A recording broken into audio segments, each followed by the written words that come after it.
Bonjour. Aujourd'hui, nous ferons connaissance avec Franco de Sauté, régisseur au Palais des Beaux-Arts de Charleroi. Avec lui, nous découvrirons les coulisses de ce lieu emblématique de la ville. Faisons connaissance avec cet homme de lumière et de passion. On ne vous présente plus le Palais des Beaux-Arts, une des plus grandes salles prestigieuses de Belgique.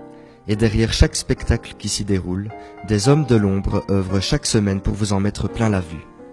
Parmi eux, Franco de Sauté, qui voue pour la lumière une véritable histoire d'amour. Alors, elle remonte à 35 ans maintenant, cette histoire. J'ai fait des études en électricité, de bâtiment, puis j'ai eu la chance de faire une année de spécialisation en électronique. On m'a dit que l'on cherchait un électricien au Palais des Beaux-Arts de Charleroi. Mais j'ai eu la chance à être engagé. Au fait, le directeur a été surpris de me voir une semaine avant la date à laquelle j'avais rendez-vous avec lui. Et il m'a demandé quand est-ce que je pouvais commencer. J'ai commencé, j'avais 18 ans. Donc je suis rentré comme technicien, électricien, où là à l'époque il y avait 35 techniciens sur le plateau.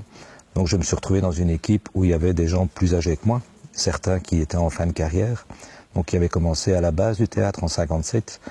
Et donc j'ai eu cette grande chance de travailler avec des gens plus âgés et qui avaient une expérience dans le théâtre.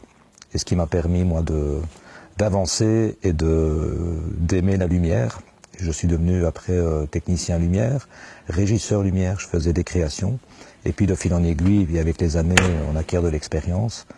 Et le fait est que voilà, j'en suis aujourd'hui en tant que régisseur. Mais c'est vrai que la lumière m'a accroché au départ, quoi. Et travaillant avec des éclairagistes qui, eux, faisaient des créations lumière pour certains spectacles. À l'époque, on faisait beaucoup de ballets et beaucoup d'opérettes. Et en travaillant avec ces éclairagistes, mais je me suis vraiment passionné par la lumière. Donc j'ai appris les ficelles du métier. Et puis je me suis dit, mais pourquoi pas me lancer moi-même. Et puis de fil en aiguille, ben voilà, j'ai fait des créations et j'en ai fait maintenant depuis 25 ans. Mais la création lumière, il y a une touche de sensibilité beaucoup plus importante à mon sens. Chaque éclairagiste a sa manière de travailler. Et depuis un peu plus de 4 ans maintenant, j'ai repris le poste de régisseur général. La fonction de régisseur général, c'est de recueillir toutes les fiches techniques des spectacles que nous accueillons dans cette salle, de préparer ces fiches techniques, de préparer des plannings aussi pour les techniciens qui accueillent ces compagnies venant de l'extérieur. Chaque spectacle a sa spécificité, que ce soit de l'opéra, de la danse, du théâtre, de la variété. Et au fait, c'est de participer aux répétitions. Là, je parle de ballet, que ce soit classique ou contemporain, de discuter avec les chorégraphes, de rentrer aussi dans leurs pensées, de savoir ce qu'ils veulent. Une fois qu'on est entré dans l'âme d'un théâtre, il est difficile d'en sortir. Mais en règle générale, il n'y a pas de grosses difficultés. Si tout est bien préparé, c'est comme dans tout boulot. On aime bien ce que l'on fait, on trouve toujours des solutions à tout. Bien que les années et les spectacles défilent, certaines soirées ont particulièrement marqué Franco. Il y a beaucoup de spectacles qui m'ont marqué. Que ce soit dans la variété, par exemple, j'ai eu la chance, après 35 ans, de voir beaucoup d'artistes passer ici.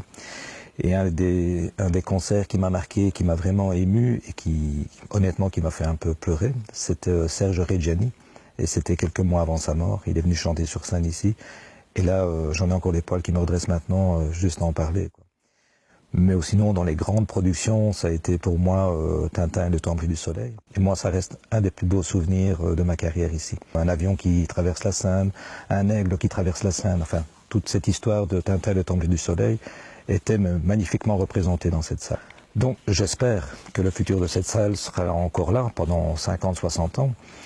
Et là, je suis persuadé. Et donc, il y aura une main heureuse qui va venir nous rejoindre d'ici peu, j'espère, pour reprendre la relève de la régie générale, de la direction technique, et que cet outil continue à fonctionner tel qu'il fonctionne maintenant, avec des améliorations, quoi.